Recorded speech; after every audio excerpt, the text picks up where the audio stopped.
창세기 마지막에서는 야곱의 온 식구가 요셉을 통해서 애굽에 오게 된 사건, 그리고 이제는 그들의 죽음으로 창세기가 마무리되는 것을 우리는 볼 수 있었습니다. 출애굽기는 또 그 시작을 야곱의 족보를 언급하는 것으로 시작을 합니다. 족보를 언급한다라는 것, 굉장히 큰 성경의 의미가 있죠. 왜 족보를 언급했을까요? 창세기 46장 3절의 말씀이 그 근거가 됩니다. 그 말씀이 이렇습니다. 하나님이 이르시되 나는 하나님이라 내 아버지의 하나님이니 애굽으로 내려가기를 두려워하지 말라. 내가 거기서 너로 큰 민족을 이루게 하리라. 너로 큰 민족을 이루게 하리라. 이 말씀이 어떻게 이루어지는가를 출애굽기는 야곱의 족보를 통해서 먼저 언급을 하면서 시작을 합니다. 이것은 하나님께서 아브라함에게 하신 약속을 기반으로 야곱 자손에게 하신 말씀입니다. 두려워하지 말라는 것이죠. 무엇을요? 애굽으로 내려가기를 두려워하지 말고 내가 너로 큰 민족을 이룰 것을 믿으라라는 말씀입니다. 그 약속은요, 요셉을 통해서 야곱의 후손이 애굽에서 이어질 것을 이 족보를 통해 암시해주고 있습니다. 7절 말씀 한번 보십시오. 이스라엘 자손은 생육하고 불어나 번성하고 매우 강하여 온 땅에 가득하게 되었더라. 하나님의 약속이 이렇게 생육하고 번성하는 이스라엘 백성들의 모습을 통해서 이루어질 것이 보여지고 있습니다. 이 7절 말씀에서 강조되는 5개의 동사가 있습니다. 생육하다, 불어나다, 번성하다, 매우 강해지다, 온 땅에 가득해지다. 무엇을 강조하는 것일까요? 바로 하나님께서 그들의 민족을 하늘의 별과 같이 바닷가의 모래와 같게 하실 것이란 그 약속의 성취를 강조하는 것입니다. 하나님의 약속은, 하나님의 말씀은 반드시 이루어집니다. 하나님의 방법대로 반드시 이루어지죠. 이렇게 번성하게 된 이스라엘 백성들에게 이제 앞으로 어떤 일이 일어나게 될까요? 오늘 본문은 이렇게 강성해진 이스라엘을 두려워하는 바로 왕의 모습과 가장 강력한 힘을 가지고 있는 바로 왕보다 하나님을 더 두려워하는 산파의 이야기입니다. 히브리 산파의 이야기이죠. 바로는 이스라엘 자손들에게 위협을 느끼기 시작했습니다. 왜냐하면 그들이 생육하고 번성해서 그의 수가 많아졌기 때문입니다. 바로는 이스라엘 자손을 통제하는 방식을 노예로 억압하는 방식을 택합니다. 강압 정책을 펼쳤던 것이죠. 그리고 이스라엘 민족을 각종 노역, 부역에 동원을 시키기 시작합니다. 하지만 놀라운 일은요, 12절 말씀 한번 보십시오. 이스라엘 백성들이 그렇게 학대를 받는데 말씀이 이렇습니다. 그러나 학대를 받을수록 더욱 번성하여 퍼져나가니 애굽 사람이 이스라엘 자손으로 말미암아 근심하여. 오히려 그런 학대를 받을수록 그들은 더욱더 강성해지고 더욱더 번성했습니다. 하나님의 선하신 계획 안에서 이루어지기 때문입니다. 하나님의 계획. 사람이 바꾸거나 사람이 그것을 막을 수 있습니까? 아니요. 아무도 막을 수 없습니다. 아무리 강력한 이 바로 왕이라고 할지라도 하나님의 계획을 틀을 수 없습니다. 아무리 인간적인 방법을 써도요, 아무리 지혜로운 방법을 써도 하나님의 계획이 틀어지지 않습니다. 하나님은 바로의 이런 악한 방법, 강압 정책을 하고 하나님의 백성 민족을 억압하는 그런 방법을 하나님의 방법으로 바꾸셔서, 즉 선을 이루는 방식으로 사용하셔서 하나님의 일들을 오히려 이루어 가시는 것을 볼 수 있습니다. 그래서 우리 신앙인들은, 그리스도인들은요, 하나님의 주권을 인정하는 것이 가장 중요합니다. 하나님이 이루실 것을 믿는 것, 하나님이 가장 선하신 방법으로 모든 일을 이루어 가실 것이란 그 믿음, 그 믿음이 사실 우리가 여기에 있는 이유요, 신앙을 붙잡고 살아갈 수 있는 이유이기도 합니다. 그런데 우리 인간의 반응은 어떻습니까? 하나님의 주권 앞에 우리 신앙인의 반응이 어떻습니까? 이스라엘 백성들의 모습을 보면서 우리는 이렇게 말할 것입니다. 아니 하나님, 왜 그들에게 노역과 고통을 주십니까? 차라리 적당한 인구로 성장하게 하셔서 그렇게 애굽과 잘 편하게 그렇게 안락하게 살게 도와주시지 왜 그들을 바로를 통하여 고통당하게 하십니까? 이것이 우리의 생각입니다. 그러나 우리의 생각과 하나님의 생각은 전혀 다릅니다. 근본적으로 부패한 죄인인 인간과 거룩하신 하나님과의 생각이 일치할 리가 없지요. 하나님은 우리의 생각대로 그런 방법을 사용하시지 않습니다. 오히려 고통의 근원을 끊어내시기 위해서 어떻게 하십니까? 출애굽을 준비하십니다. 그들과 편안하게 죄 가운데 사는 것이 아니라 하나님의 선하신 뜻을 이루기 위해서 근본적인 출애굽을 준비하시죠. 눈 앞에 있는 노역과 고통에 낭망하지 않고요. 눈을 조금만 들어서 하늘을 보면 하나님의 구원, 출애굽이 있도록 하나님께서 그것을 준비하신다는 것을 기억하십시오. 이것이 하나님을 볼 수 있는 우리의 영적인 눈입니다. 그 영적인 눈은요, 말씀을 통해서 트여지게 되는 것이고요. 그 말씀이 그래서 우리의 삶을 가장 선한 길로 인도하는 것입니다. 여러분, 썩은 이를 치료할 때 굉장히 아프지요. 그런데 치료하지 않으면 어떻게 됩니까? 완전히 썩어서 음식을 먹을 수 없을 정도의 더 큰 아픔이 옵니다. 그런데 주님은 이 썩은 이를 치료해 주기를 원하십니다. 그것이 하나님의 계획이죠. 잠깐의 고통 또는 우리가 이해할 수 없는 일들, 그러한 일들은 하나님의 치료에 쓰여지는 방법들입니다. 하나님의 이러한 계획은요, 바로의 계획을 계속해서 무산시키십니다. 하나님의 계획이 선하다는 것을 보여주시는 것이죠. 바로는 히브리 산파들을 시켜서 말합니다. 이스라엘 여인들이 자녀를 분만할 때 남자 아기면 모두 죽이고 여자 아기면 살려두라. 그런데 이 히브리 산파들이 어떻게 합니까? 17절 말씀을 한번 보십시오. 그러나 산파들이 하나님을 두려워하여 애굽 왕의 명령을 어기고 남자 아기들을 살린지라. 여기서 남자 아이들을 살린 산파들의 행위, 그 행위는요, 왕의 명령을 어기는 그러한 불복종이었습니다. 엄한 징벌을 받아 마땅한 그러한 행위였지요. 물론 18절을 보면 산파들은 지혜로운 변명을 통해서 위기를 모면합니다. 하지만 그 뒤에 하나님이 계셨다라는 것을 우리는 잊지 말아야 합니다. 20절 한번 보십시오. 하나님이 그 산파들에게 은혜를 베푸시니 그 백성은 번성하고 매우 강해지니라. 그 산파들은 하나님을 경외하였으므로 하나님이 그들의 집안을 흥왕하게 하신지라. 하나님이 은혜를 베푸셨기 때문에 이 모든 일이 가능했던 것입니다. 산파들은요, 이러한 하나님을 두려워했습니다. 산파들은 이러한 하나님을 경외했다고 말하고 있습니다.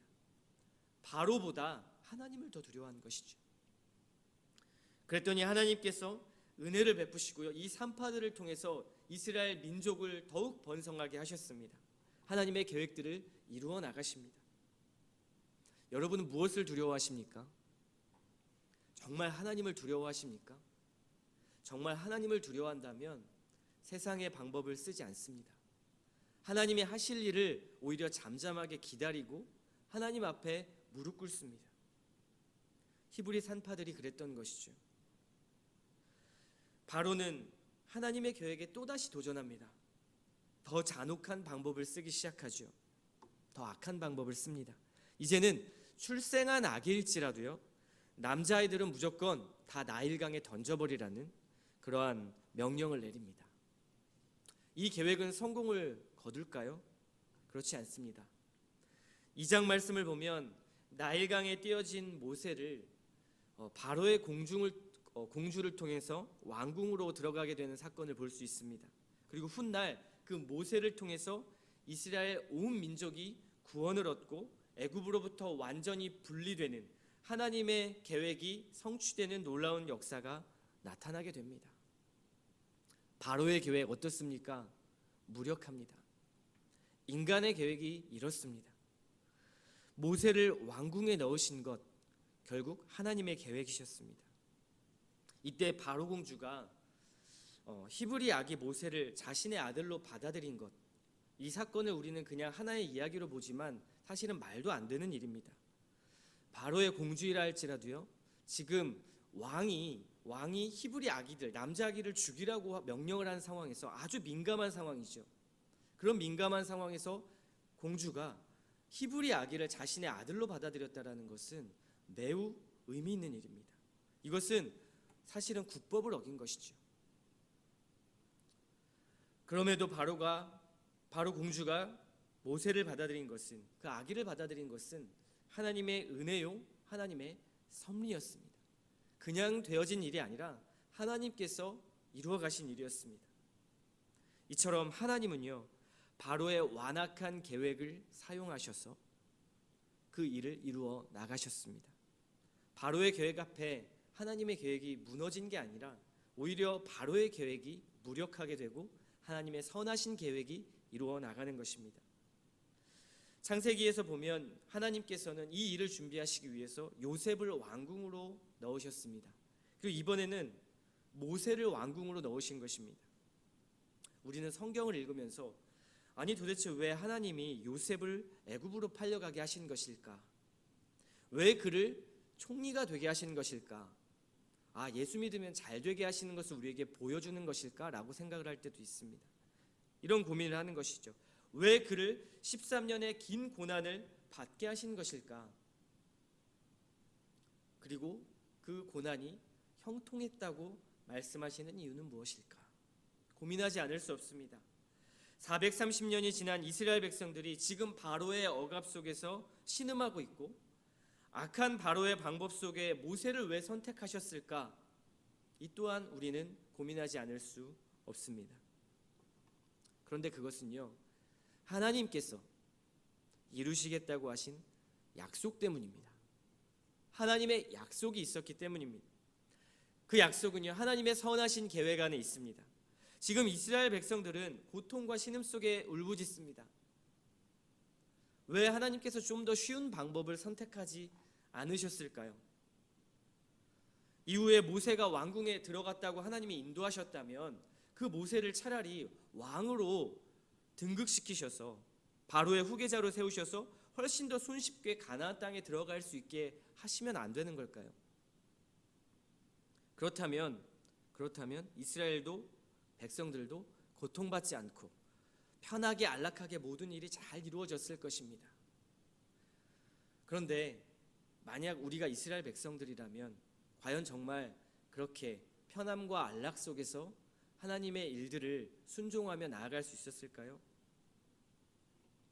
이스라엘 백성들 그리고 우리들은요, 이상한 버릇이 하나 있습니다. 모든 일이 다 잘 되고 갈등도 없고 완벽하게 나의 계획들이, 나의 상황들이 이루어질 때 그때 하나님께서 이루셨다, 이게 하나님의 은혜다라고 말하는 그런 오해가 있다는 것입니다. 만약 지금 이것이 사실이라면 사실 저는 이 자리에 없을 것입니다. 그리고 이 중에서도 아마 이 자리에 앉아 있을 분이 별로 없을 것입니다. 모든 일이 다 잘 되었다, 모든 일이 완벽했다, 그것이 하나님의 은혜였다라면 하나님을 끝까지 믿고 신앙생활 잘하실 분이 별로 없다는 것이죠. 아마 하나님을 찾지도 않았을 것입니다. 이스라엘 백성 역시 마찬가지입니다. 하나님은 바로를 통해서 이스라엘 백성들이 하나님을 찾도록 만드셨습니다. 오늘 말씀 보면 고통과 신음 속에 하나님을 찾았다고 말하고 있습니다. 간절히 하나님을 찾도록 만드셨지요. 우리가 고통스러운 이유 무엇입니까? 문제와 갈등이 있기 때문입니다. 여러분 문제 많으시죠? 자녀 문제, 물질 문제, 사람과의 관계 문제, 여러 문제 많으실 것입니다. 그리고 그 문제 앞에 이것이 과연 하나님의 선하신 뜻인가라는 질문을 던질 것입니다.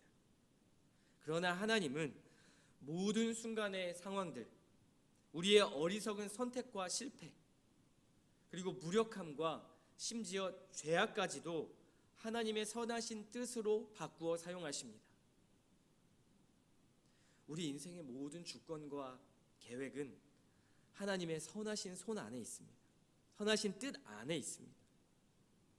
그러므로 우리는 삶의 관점과 전제를 바꿔야 합니다. 여러분의 삶의 전제를 바꾸십시오. 관점을 바꾸십시오. 무엇입니까? 내가 맞이하는 일들, 내가 맞이해야 할 일들이 나의 유익이 아니라 하나님의 영광에 있다라는 사실입니다.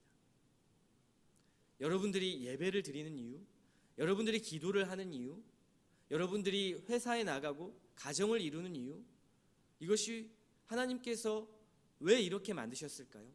왜 그 일들을 하게 하고 그런 환경 속에 하나님이 여러분들을 노출시키신 것일까요? 여러분들의 유익을 위해서가 아니라 하나님의 영광을 위해서입니다. 이 사실을 안다면 여러분들이 그리고 제가 삶을 대하는 태도가 완전히 달라질 것입니다.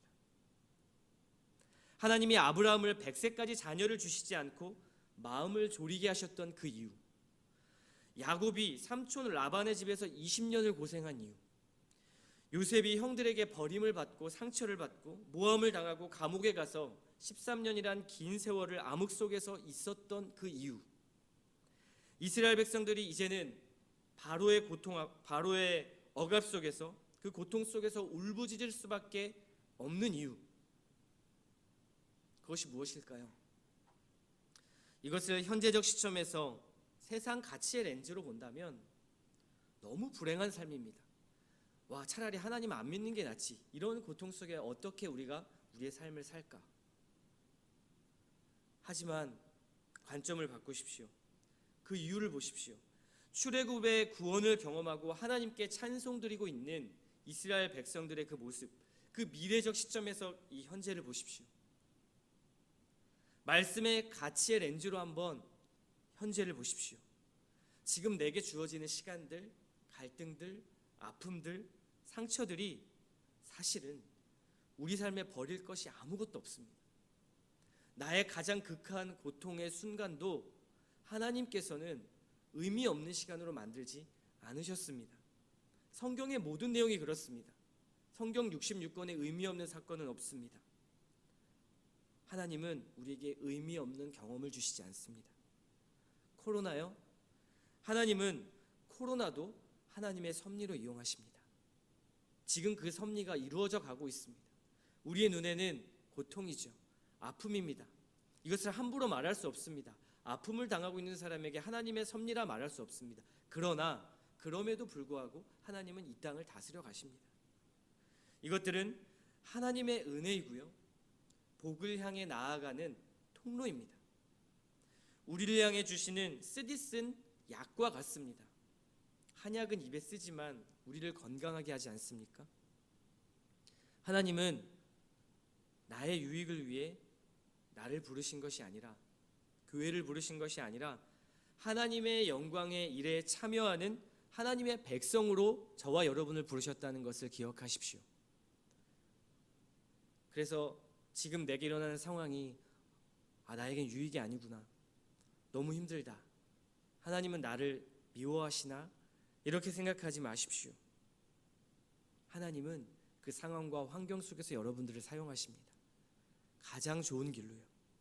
그리고 하나님의 방법대로 사는 예수 그리스도의 제자로 여러분을 부르신 것입니다. 여러분의 유익에 초점이 맞춰 있다면 절대 하나님을 두려워할 수 없습니다. 그러니 여러분, 바로를 두려워하지 마십시오. 또 바로와 같이 세상을 두려워하지 마십시오. 우리가 불행이라고 규정하는 모든 일들을 두려워하지 마십시오. 산파와 같이 하나님을 두려워하십시오. 하나님의 주권과 선하심을 인정하십시오. 아픔을 불행으로 보지 말고 감사의 조건으로 받으십시오. 우리 삶을 안전과 유익을 위해서 준비하는 삶이 아니라 하나님의 은혜에 응답하는 삶으로 바꾸십시오. 이것이 어려운 것을 저도 잘 알고 있습니다. 하지만 여기에 도전하지 않는다면, 이 일에 우리의 전심을 쏟지 않는다면 우리는 여전히 하나님의 의가 아니라 세상의 죄를 따라 살 수밖에 없다는 사실입니다. 도전하고 기도하고 하나님 앞에 울부짖고 간구해야 합니다. 그렇지 않으면 불평과 불만 속에 바로의 명령과 그 노역의 현실만을 보게 될 것입니다. 앞으로 있을 출애굽을 보지 못하는 것이죠. 교회의 모든 일도 마찬가지입니다. 예배하는 것, 기도하는 것, 주님을 위한 모든 사역이 여러분 스스로 자신의 유익에 있지 않다는 것입니다. 무엇이요? 그 목적이요. 이것은 하나님의 은혜에 응답하는 십자가를 지는 제자의 삶이자 하나님의 나라를 세우는 일, 하나님의 영광을 드러내는 일에 이 모든 것이 있다라는 것을 기억하십시오. 그렇다면 우리가 우리의 유익을 애써서 추구하지 않아도 하나님께서 모든 것을 책임지십니다. 그러니 하나님의 마음을 알려고 애쓰십시오. 성령님께 그 마음을 내어드리십시오. 하나님, 제가 모든 것을 맡깁니다. 진정한 출애굽은 이러한 삶을 사는 것입니다. 그리스도의 몸인 공동체에 내 삶을 드리는 것, 나의 유익이 아니라 하나님의 영광을 위하여. 이것이 성도로 부르신 하나님의 목적입니다. 그러니 이 사실을 기억하시고 오늘 함께 주님 앞에 오늘 이 말씀의 은혜가 내게 삶의 열매로 있게 하여 주시옵소서. 다른 것을 두려워하는 것이 아니라 히브리 산파들과 같이 하나님을 두려워하게 하여 주시옵소서. 오직 내 삶은 하나님의 선하신 계획 안에 있습니다. 주님, 그것을 신뢰합니다 라고 기도하는 이 아침 시간 되시기를 축복합니다.